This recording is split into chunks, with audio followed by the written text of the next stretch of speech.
أما بعد فقد قال الله تعالى في كلامه المجيد أعوذ بالله من الشيطان الرجيم بسم الله الرحمن الرحيم فلولا نفر من كل فرقة منهم طائفة ليتفقهوا في الدين ولينذروا قومهم إذا رجعوا إليهم لعلهم يحذرون সবাই আমরা মুহাব্বতের সাথে দুরূদ শরীফ পড়ি আল্লাহুম্মা সাল্লি আলা সাইয়্যিদিনা ওয়া নাবিয়িনা ওয়া শাফিইনা ওয়া হাবিবিনা ওয়া মাওলানা মুহাম্মদ ওয়া আলা আলিহি ওয়া আসহাবিহি ওয়া বারিক ওয়া সাল্লিম। চান্দিনা থানা কওমি মাদ্রাসা সংগঠন আজকের 21তম বৃত্তি পরীক্ষায় যারা সফলতা লাভ করেছিল ছাত্র, তাদের পুরস্কার বিতরণ অনুষ্ঠান এবং ঐতিহাসিক ইসলাহি বয়ান এই মুবারক আজিমুশান আলিশান জলসার সম্মানিত সদরে এজলাস চান্দিনা থানা কওমি মাদ্রাসা সংগঠনের সম্মানিত সভাপতি মুহতারামুল মাকাম আলহাজ জনাব আহমদুল্লাহ বারাকাল্লাহু ফি হায়াতিহি, আজকের এই মুবারক মাহফিলে এই মুহূর্তে উপস্থিত আছেন পীর সাহেব বদরপুর মুহতারামুল মাকাম জনাব ইলিয়াস সিদ্দিকী, ওয়াজিবুল এহতরাম ওলামাই কিরাম, এই চান্দিনার মোকামবাড়ি শাহী ঈদগাহ ময়দান, মোকামবাড়ি শাহী জামি মসজিদ, ইন্তেজামিয়া কমিটি, এলাকাবাসী, পৌরসভা, বিশেষ করে থানার চতুর্দিক থেকে হাজার হাজার ওলামায়ে কেরাম আল্লাহ তাআলা মুবারক আলিশান জলসায় ইসলাহি বয়ানে আমাদেরকে অংশগ্রহণ করার তৌফিক দিলেন। সেজন্য সকলে মিলে সমবেত কণ্ঠে আল্লাহর শুকর আদায় করি, তেলাওয়াত করে নেব আলহামদুলিল্লাহ। আজকে মোকামবাড়ি শাহী ঈদগাহ ময়দানে চান্দিনা থানা কওমি মাদ্রাসা সংগঠনের উদ্যোগে একদিকে বৃত্তিপ্রাপ্ত ছাত্রদের পুরস্কার বিতরণ অনুষ্ঠান, আসরের পর থেকেই আবার ইসলাহি বয়ান এবং অসংখ্য অগণিত হাফেজুল কোরআন ছাত্ররা এখানে এসেছে। নিঃসন্দেহে আজকে চান্দিনাবাসী, বিশেষ করে চান্দিনা পৌরবাসীর জন্য এক বিশাল খুশির দিন। আল্লাহ তাআলা এই কোরআনুল কারীমের হাফেজ যারা হেফজ বিভাগ, নুরানি বিভাগ, কিতাব বিভাগ অধ্যয়ন করছে, তাদের আশা আমি তো মনে করি নিঃসন্দেহে এই এলাকাবাসী, দেশবাসীর জন্য এটা একটা বিশাল আমাদের জন্য করুণা, দয়া, আল্লাহ তাআলার রহমত। কারণ যেখানে হাফেজের হেফজখানার ছাত্ররা এসেছে, আল্লাহওয়ালারা এসেছে, সেখানে নিঃসন্দেহে আল্লাহ তাআলার রহমতও নাজিল হচ্ছে, এতে কোনো সন্দেহ নাই। কি বলেন, ঠিক না? প্রিয় দেশবাসী, কওমি মাদ্রাসা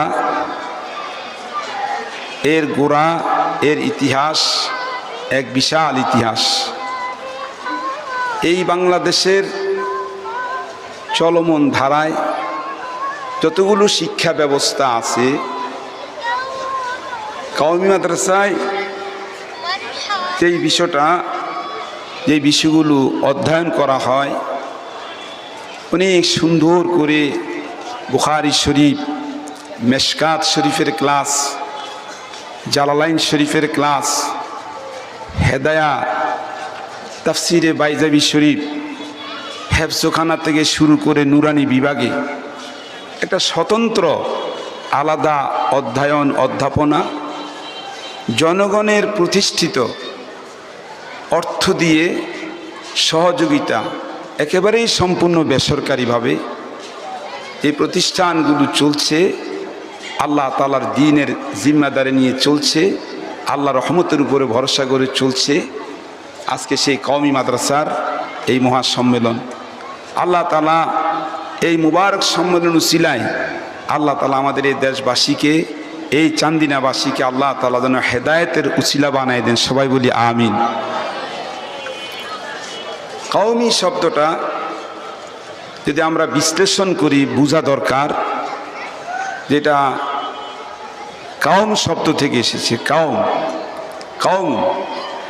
কাউমুন শব্দের অর্থ হচ্ছে আমাদের জাতি, আমাদের দেশ।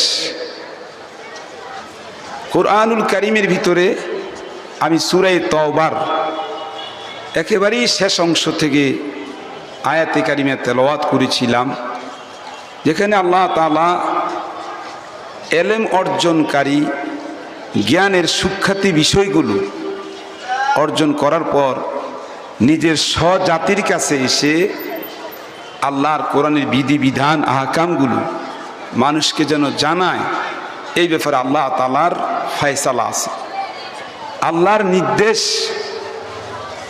আল্লাহ রাব্বুল আলামিন তিনি বলেন, ও মুসলমান,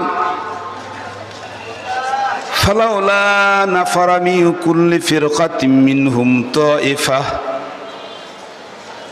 তোমাদের বিশাল যে জনগোষ্ঠী, তোমরা একটা বিশাল এলাকায় আছো, তোমাদের এই গোত্রগুলোর থেকে ফাহাল্লা খারাজা, কেন মিনাল জামাতিল আজিমা তাইফাতুন কালিলা, ক্ষুদ্র অন্বেষণকারী তলবুল ইলম তোমাদের এলাকা থেকে, সমাজ থেকে কেন বের হয় না? কথাটা বলতেছেন কে? আল্লাহ। জোরে বলেন কে? আল্লাহ তাআলা সূরা তাওবার ভিতরে কেন বের হয় না? ফাহাল্লা খারাজা, তারগীব, এরা বের হোক।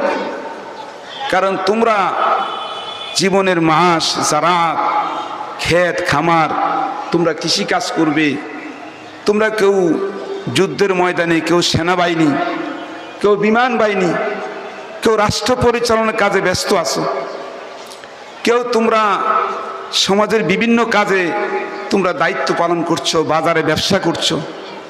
সবাইকে তো আর এলমে তাফসিলি, এত বড় বিশাল এলেম অর্জন করা সকলের পক্ষে সময়ও নাই, সেই অবকাশও নাই।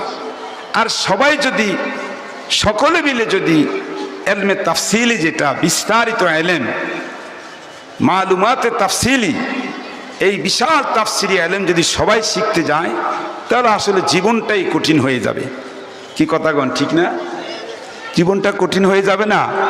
মনে করেন আল্লাহ তাআলা যাদেরকে রিক্সা চালাবার জন্য দায়িত্ব দিচ্ছেন, তার মাথায় এটা বুদ্ধি দিচ্ছেন। কেউ মনে করুন, ধরুন কাপড় সেলাই করে, কেউ কৃষিকাজ করে, কেউ মৎস্যজীবী ভাই আমার, কেউ আবার বাজারে মাছ বিক্রি করছে, কেউ চাল বিক্রি করছে মুদি দোকানে। এখন ওনারা যারা মুসলিম, তারা জ্ঞান অর্জন করবে কিভাবে? সবাই যদি আবার মাদ্রাসায় ভর্তি হয়ে যায়, এটা তো আবার দেশ চলবে কেমনে? রাষ্ট্রটা চলবে কেমনে? সমাজটা কেমনে চলবে? এটা আল্লাহ তাআলার এক কুদরতের লীলা। আল্লাহ তাআলা বলেন, পৃথিবীর মানুষ তোমরা লক্ষ্য করে দেখো, আমি আল্লাহ তাআলা দুনিয়ার ভিতরে কাউরে ব্যারিস্টার বানাইলাম, কাউরে রাষ্ট্রপতি, কাউরে আমি প্রধানমন্ত্রী, কাউরে ইমাম, কাউরে মুসল্লি, কাউরে আমি বাজারের ব্যবসায়ী, কাউরে মৎস্যজীবী, আমি এক একটার মাধ্যমে সাজাই দিলাম। কেউ হচ্ছে রাজমিস্ত্রি, কেউ আবার রাজমিস্ত্রির অ্যাসিস্ট্যান্ট, যুগালি বলা হয়, কথা কন না ঠিক না? যুগালি বলা হয়।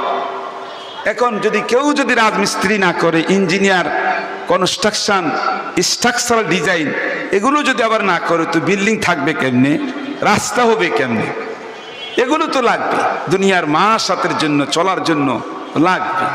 আল্লাহ তাআলা বলেন, দুনিয়ার যতগুলো কাজ কর্ম আছে এগুলোর জন্য আমি আলাদা আলাদা লোক, আমি আল্লাহর কুদরতের লীলা। এটা আল্লাযী কাদ্দারা ফাহাদা, যার কিসমত যেভাবে রেখেছি সেভাবে তাকে আমি বুদ্ধি দিয়েছি, আমি আল্লাহ তাআলা তাকে সেভাবে পরিচালিত করছি। আল্লাহু আকবার। কি রে, কথাটা বুঝতেছেন না? এটা কার লীলা বলেন? দেখেন, একজন রিক্সার ড্রাইভার, একজন সিএনজি ড্রাইভার, পরিচালক, সারা দিন রাত সে সিএনজি চালায়, বাস চালায়, ট্রাক চালায়, রাতের বেলা আবার যখন ঘুমায় আরামের ঘুম ঘুমায়, সকালে আবার সে রিক্সা চালায়, কেউ জুতা সিলায়। এখন বলেন তো, এটা যদি কোনো ইউনিয়নের চেয়ারম্যানের হাতে দেওয়া হইতো, চেয়ারম্যান সাহেব দেখি আপনি এই এলাকায় মিলে আপনার ইউনিয়নে 10 জনের জুতা সিলাবার দায়িত্ব দেন, 10 জনের রিক্সা পরিচালনা করার দায়িত্ব দেন, 10 জনকে আপনি ট্রাকের ড্রাইভার বানান, তো এখন ইউনিয়নের চেয়ারম্যান সাহেব এসে বলতো, সবাইকে আনতো, বলতো যে তোমরা 5 জনে মিলে জুতা সিলেবা বাজারে, তোমরা 100 জনে বাজারে মাছের ব্যবসা করবা। এটা কেউ করতো না। চেয়ারম্যান সাহেবরে বলতো, আরে চেয়ারম্যান সাহেব, আপনি কি ভোটের বেলায় কম দিছিলাম নি? কথা কন না, ভোটের বেলায় কি আপনারা কম দিছিলাম?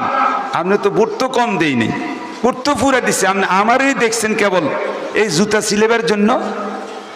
কি রে, কথা বুঝতে? কি যোগ্যতা প্রতিভা আছে, কে কোন কাজের জন্য পারবে, কোনটা কার সাধ্য সামর্থ্য আছে, কার মেধা, কার যোগ্যতা, কে কোন লাইনে ড্রাইভ হবে, সেটা নির্ধারণ করে রেখেছেন কে? জোরে কোন, আর একটু আওয়াজ দিয়ে কোন না, কে? প্রিয় ভাই সব, রব্বুল আলামিন বলেন, আল্লাযী কাদ্দারা ফাহাদা, সাব্বিহ ইসমা রাব্বিকাল আলা। আল্লাযী কাদ্দারা ফাহাদা, যার যেটা কিসমত তাকে আমি আল্লাহ সেভাবে বুঝাই দিলাম, তার মাথায় সে বুদ্ধি দিয়ে দিলাম, সে আনন্দ চিত্তে সেটা কাজ করে। একজন পীর সাহেব, একজন আলেম, একজন মুহাদ্দিস, একজন বড় মানুষ প্রাইভেট কারে চলে, আরেকজন গাড়ি চালায়। একজন মন্ত্রী সাহেব, তিনি আপনার বিমানে করে যায়, আরেকজন বিমানের পাইলট হয়, পাইলটও লাগবে, মন্ত্রীও লাগবে, ইমামও লাগবে, মুসল্লিও লাগবে। কথা কন ঠিক কিনা? এটা কে সাজাইছে? আবার এখন কে সাজাইছে? আল্লাহ কাজে দুনিয়ার সব কাজে আমি আল্লাহ তাআলা অসংখ্য অগণিত কর্মব্যস্ততার মাধ্যমে মানুষকে এক একটা কাজে আমি যোগ্যতা দিয়েছি, কিন্তু আমি আল্লাহর কাজের জন্য। জোরে কোন, কার কাজের জন্য? আল্লাহর কাজের জন্য। আল্লাহ কাজে আমার কিছু আহাল আছে, সবাই আমার মাখলুক, সবাই আমার বান্দা, কিন্তু আমি আল্লাহ আমার কোরআনকে জমিনে শিখাবার জন্য, আমার রাসূলের মুবারক হাদিসকে জমিনে ছড়াই দেওয়ার জন্য আমি আল্লাহর পক্ষ থেকে কিছু নির্দিষ্ট লোককে আমি আল্লাহ ইজতাবা, নির্বাচন করেছি। তারা হচ্ছে, আল্লাহ তাআলা তাদেরকে বলছেন, তারা কারা? ইন্নামা ইয়াখশাল্লাহা মিন ইবাদিহিল উলামা। তারা হচ্ছে যে সমস্ত আলেম আল্লাহকে ভয় করে আর এলেমকে ছড়াই দিচ্ছে। আপনার হাদিসটা দেখেন সবাই, এখানে অগণিত হাফেজ সাহেব আছেন, এখানে অনেক বড় বড় কেবারুল উলামা আছেন, আহলুল কোরআন, আহলুল্লাহ, সুবহানাল্লাহ কইবেন না? আহলুল কোরআন মানে যারা কোরআন শরীফ রাতের 3টায় উঠে তেলাওয়াত করছে, তাদেরকে আল্লাহ তাআলা বলেন, আল্লাহ রাসূল বলেন, এরা আল্লাহু আকবার। আল্লাহ নিজে বলছেন, এদেরকে আমি আলাদা নির্ধারণ কইরা আমার কাজের জন্য এদেরকে রাখছি। এজন্য আল্লাহ তাআলা বলেন যে এই যে বিশাল একটা জমাত ইলম শিখার জন্য এলাকা থেকে বের হবে, এরা এলাকা থেকে বের হয়ে তারা সারা দুনিয়ায়, কেউ বাগদাদ, কেউ মদিনা ইউনিভার্সিটি, কেউ দারুল উলুম দেওবন্দ, কেউ মাইনুল ইসলাম হাটাজারি, এক এক জায়গায় ছড়িয়ে যাবে না, কেউ নদুয়া যাবে বিভিন্ন জায়গায়। আল্লাহর কোরআনের পিপাসু তারা কার আহাল? জোরে কথা কন, আল্লাহর আহাল। তাহলে আল্লাহ এদেরকে আলাদা যাচাই করে রেখেছেন আল্লাহর কাজের জন্য। রাজমিস্ত্রিও আল্লাহর বান্দা, যোগালী ভাইও আল্লাহর বান্দা। কি ভাই কথাটা মনে আছে না? ওদেরকেও আল্লাহ একটা মাথায় বুদ্ধি দিচ্ছেন, কাজটা সহজ করে। দুনিয়ার কোনো মানুষের হাতে কারো ভাগ্য রাখেন নাই। কারো ভাগ্য যদি কোনো মানুষের হাতে দিয়ে দিতেন এটা সম্ভব হতো না। কি ভাই সম্ভব হতো? মুসল্লিরা কইতে যে আমি ইমামতি করবো, আল্লাহ কইতে না, ইমাম সাহেব আমি বানাইছি ওনারে, এটা আল্লাহর কুদরত। এই জন্য আল্লাহ তাআলার একটা ফয়সালা। তো এখান থেকে আসুন তো আল্লাহর একটা নির্বাচিত এই বিশাল জমাত যারা দ্বীনের ইলম শিখবে। তরুণ আপনি একটা ধরেন রেবা ব্যবসা, ব্যবসা বাণিজ্যের ব্যাপারে আপনার প্রচুর কোনো জ্ঞান নাই। কোনটা সুদ, কোনটা বাইয়ুল গরার, কোনটা ধোঁকা হবে, কোনটা ঠকবাজি হবে, কোনটা আপনার হারাম হবে। আপনি মনে করেন ইন্নামা হাররামা আলাইকুমুল মাইতা ওয়াদ দামা ওয়া লাহমাল খিনজির, এই যে শূকরের গোশত এখনো তো কত খ্রিস্টান মানুষে খায় না? কথা কন না, খায়নি? খ্রিস্টানরা শূকরের গোশত খায় না? খায় না। কিন্তু কোরআন শরীফে কি আছে? শূকরের গোশত খাওয়া হালাল না হারাম? এটা আমরা জানাইছেন আল্লাহ কোরআন থেকে জেনেছি। আর জানাবার জন্য আল্লাহ কোরআনওয়ালা আলেমদেরকে এই পৃথিবীতে দায়িত্ব দিচ্ছেন। কোন ঠিক কিনা? তাহলে এই যে একটা বিশাল জাতি, মুসলিম জাতির মধ্যে তারা যে এলেমটা না শিখে, তাহলে আমাদের কাছে শূকরের গোশত যে হারাম, ব্যবসার মধ্যে কোনটা আপনার জায়েজ, কিভাবে বিবাহ শাদী করা জায়েজ, কিভাবে আমাদের পর্দা ফুসিদা, কতটুকু নামাজ পড়লে কেমনে নামাজ পড়তে হবে, হাজার হাজার বিধি বিধান, 500 আয়াত, খামসুমিয়া আহকাম, এই বিধানগুলো যদি আমরা জানতে না পারি, আমরা তো ক্ষেত খামারে কাজ করছি, আমরা তো ব্যবসা বাণিজ্য করতেছি, তো আমাদের একটা সিপাহী, একটা বিশাল টিম ওয়ার্ক, তারা এই চতুর্দিক থেকে এলেম অর্জন করবে মাদ্রাসায়। আর আমরা তাদের খাবার জোগাড় দিব, আমরা তাদেরকে টাকা দিব, তাদের ভবন বানাই দিব। আল্লাহ তাআলা বলেন এইভাবে একটা জাতি, শিক্ষিত জাতি গড়ে উঠবে। কোন আলেমান আও মুতাআল্লিমান, তুমি যদি আলেম নাও হও, আলেমের ছাত্র হও, তো আলেমের ভালোবাসার প্রেমিক হও।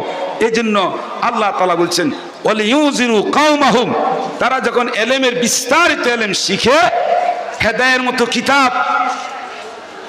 মতো কিতাব মিশকাত, বুখারী শরীফ, মুসলিম শরীফ, তিরমিজি শরীফ, নাসাই শরীফ, আবু দাউদ, হাজার হাজার কিতাবের শরুহাত, উমদাতুল কারি, ফাতহুল বারি, ফজলুল বারি, ফাইজুল বারি, ইরশাদুল কারি, ইরশাদুস সারি, তাফসীর ইবনে কাসির, তাফসীরে কুরতুবী, তাফসীরে এগুলো চর্চা করবে রাতের পর রাত। তারা ক্লান্ত মুসাফির মতো এগুলো গবেষণা করবে। জাতির খেদমতেরা আসবে, মানুষকে হেদায়েতের রাস্তা দেখাবে। ওয়ালিউযিরু কওমাহুম, ওই যে কওম শব্দটা, কওম এলাকাবাসীর কাছে আবার আসবে, এসে নিজের কওমের কাছে কথাগুলো বলবে। লাআল্লাহুম ইয়াহজারুন, যাতে করে মানুষগুলো জাহান্নাম থেকে বাঁচতে পারে, গুনাহ থেকে বাঁচতে পারে। এই কওম শব্দ থেকে আল্লাহ তাআলার যে কওম, নিজের জাতির কাছে এলেম অর্জনের জন্য বাইর হওয়ার পর বিস্তারিত এলেম শিখে জাতির কাছে এসে নিজের এলাকা, দেশবাসীর ইমান আমলের হেফাজতের এক অতন্দ্র প্রহরী, সেটা হচ্ছে প্রিয় মুসলমান ভাইরা এই জাতিকে তৈরি করার খেদমতের কাজে নিয়োজিত। আল্লাহ তাআলা বলছেন এটা হচ্ছে একটা, এই হিসাবে এটা হচ্ছে একটা কওমি মাদ্রাসা। সুবহানাল্লাহ। তাহলে আমার প্রিয় মাতৃভূমি এই বাংলাদেশটাতে আল্লাহ তাআলা যেন কোরআন হাদিসের এলেম, লক্ষ লক্ষ মাদ্রাসা, আপনি দেখেন হাজার হাজার মাদ্রাসা। আজকে যেখানে মানুষ করোনা ভাইরাস সহ নানা রকমের ওমিক্রনে অস্থির, আমাদের এই মাদ্রাসাগুলো দেখেন, সারা দেশের মাদ্রাসা, হেফজখানা, নুরানি বিভাগ, ছোট্ট ছোট্ট আমাদের ছেলে মেয়েরা, তারা রাতের 3:30টায় উঠে জাগে, ওযু করে, তাহাজ্জুদের নামাজ পড়ে। সুবহানাল্লাহ কন্যা, এরা নামাজ পড়ে, আল্লাহর খাস রহমত দেশের উপরে নাজিল হচ্ছে। আর তাআলা আমাদের প্রিয় মাতৃভূমি সোনার স্বাধীন বাংলাদেশ থেকে আল্লাহ তাআলা হাজার হাজার রোগ ব্যাধি চলে যায়। একটা বাহিনী, দ্বীনের কাফেলার সংগ্রামী সৈনিক যদি না থাকে, এদেরকে বুঝাবে কে? এদেরকে জিকির শিখাবে কে? এদেরকে দাওয়াত শিখাবে কে? এদেরকে মদিনার রাস্তা শিখাবে কে? বলেন আপনারা, বলেন কে শিখাবে? কে শিখাবে এদেরকে? আরে কালেমাটা এখনো শুদ্ধ পারে না, সূরা শুদ্ধ পারে না, একটা আলহামদু সূরা শুদ্ধ পারে না। ভাই আপনি বলেন, কে আপনাকে সূরাটা শিখাবে? কে দিনের কালেমাটা শিখাবে? কে আপনার আব্বা আম্মার জানাজার মধ্যে গিয়ে জানাজাটা শিখাবে? এই বাচ্চাগুলো জানাজা শুধু শিখে না, এরা ছোট্ট ছোট্ট বাচ্চাগুলো হাজার হাজার মানুষের সামনে জানাজা প্রদর্শনী করে, এরা জানাজা দেখায়। অনেক ছেলে আছে এরকম নিজের বাবার জানাজা দিতে পারে না, কিন্তু আল্লাহর ফজলে আপনারা দেখেন আমাদের এই সমস্ত মাদ্রাসার মধ্যে নুরানি বিভাগের মধ্যে যে শুদ্ধ করে জানাজা শেখানো হয়, যে শুদ্ধ করে কোরআন শেখানো হয়, এদের জানাজার স্টাইল দেখলে বড় বড় উলামায়ে কেরাম, বড় বড় অফিসার, বড় বড় মন্ত্রী মিনিস্টার পর্যন্ত লজ্জা পায়। কথা কোন ঠিক কিনা? এরা পারে, আমি পারি না, এরা পারে, আমি পারি না কেন? তো প্রিয় ভাই সব, এই কওমি মাদ্রাসার আজকের সংগঠন, এটা প্রিয় সকলের, এই সংগঠন সবাই, এটা প্রিয় দেশবাসী মায়া করতে হবে। আমি অনুরোধ করব আল্লাহ তাআলা আমাদের এই সংগঠনের মাধ্যমে গোটা চান্দিনায় আল্লাহ তাআলা যেন দ্বীনের সুবাতাস যেন আল্লাহ ছড়াই দেন। জোরে বলেন আমিন।